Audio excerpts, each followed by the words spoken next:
Welcome to our YouTube channel, Tuition Home Coaching Center. Please subscribe to our channel to get more videos like this. Thank you all. আসসালামু আলাইকুম প্রিয় শিক্ষার্থীরা, তোমরা সকলে কেমন আছো? আশা করছি সকলেই খুব ভালো আছো। আজ আমরা দেখব অষ্টম শ্রেণীর বিজ্ঞান অনুশীলন বইয়ের পৃষ্ঠা 63 এবং 64 এর সমাধানগুলো।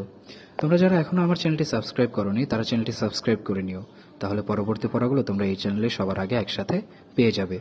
আর পূর্ববর্তী পড়াগুলোর প্রয়োজন হলে চ্যানেলের প্লেলিস্টে সেই পড়াগুলো দেওয়া আছে, তোমরা তা দেখে নিতে পারো।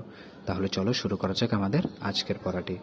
আমাদের আজকের পড়ার শুরুতেই দেখো আর রয়েছে আরেকটি গাণিতিক সমস্যা দেওয়া হলো, নিচের ফাঁকা জায়গাতে অথবা খাতায় সমাধান করো। 25 মিটার পার সেকেন্ড বেগে চলন্ত একটি গাড়িতে 4 সেকেন্ড এবং 5 মিটার পার 2 সেকেন্ড হারে বেগ বৃদ্ধি পেল। গাড়িটির শেষ বেগ কত হবে তা নির্ণয় করতে বলা হয়েছে। এখানে আমরা দেখো ছকের ডান পাশে লিখে দিয়েছি, দেয়া আছে আদিবেগ 25 মিটার পার সেকেন্ড, সময় 4 সেকেন্ড, ত্বরণ 5 মিটার পার 2 সেকেন্ড, শেষ বেগ v সমান তাহলে কত। তাহলে এখানে আমরা শেষ বেগ v সমান লিখতে পারি u প্লাস এটি।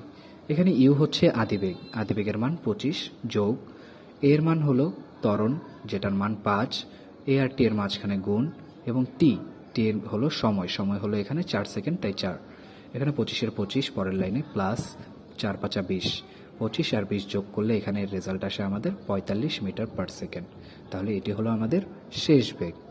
এরপর দেখো রয়েছে স্থির অবস্থান থেকে একটি ট্রেন যাত্রা শুরু করে সমতরণে 2 মিনিট চলার পর 35 মিটার পার সেকেন্ড বেগ প্রাপ্ত হয়। ট্রেনটির ত্বরণ কত, এগুলো তোমাদের নির্ণয় করতে বলা হয়েছে। তো এরপরে দেখো লেখা আছে গতি দ্বিতীয় সমীকরণ দূরত্বের সমীকরণ অনুসন্ধানী পাঠ্য বই থেকে দেখে নাও। দেখো তো গড় বেগ থেকে প্রথম সমীকরণ ব্যবহার করে কিভাবে s সমান ut প্লাস হাফ এটি স্কয়ার সমীকরণ পাওয়া গেল।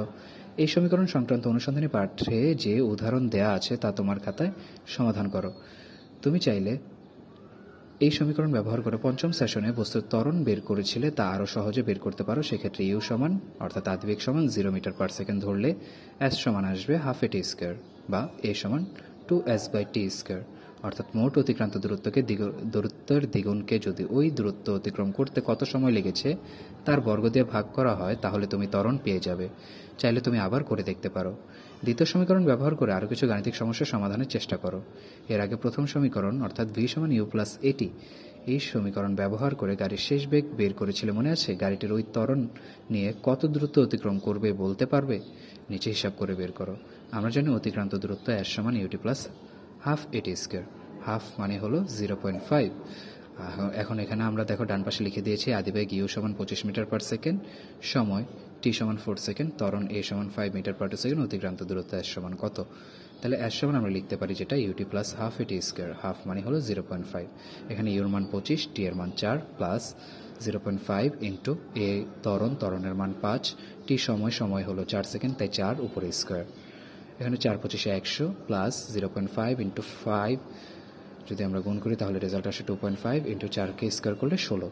এরপর পরের লাইনে 100 এর 100 প্লাস 2.5 ইন্টু 16 গুণ করলে আসে আমাদের 40। 100 plus 40 is equal to 140 metre. অর্থাৎ ওই সময়ের মধ্যে গাড়িটি 140 মিটার দূরত্ব অতিক্রম করবে। তাহলে শিক্ষার্থীরা এই হলো আমাদের 63 এবং 64 পৃষ্ঠার সমাধান। পরবর্তী পৃষ্ঠার সমাধানগুলো পেতে চ্যানেলটি সাবস্ক্রাইব করে আমাদের সাথেই থাকো। ধন্যবাদ সকলকে।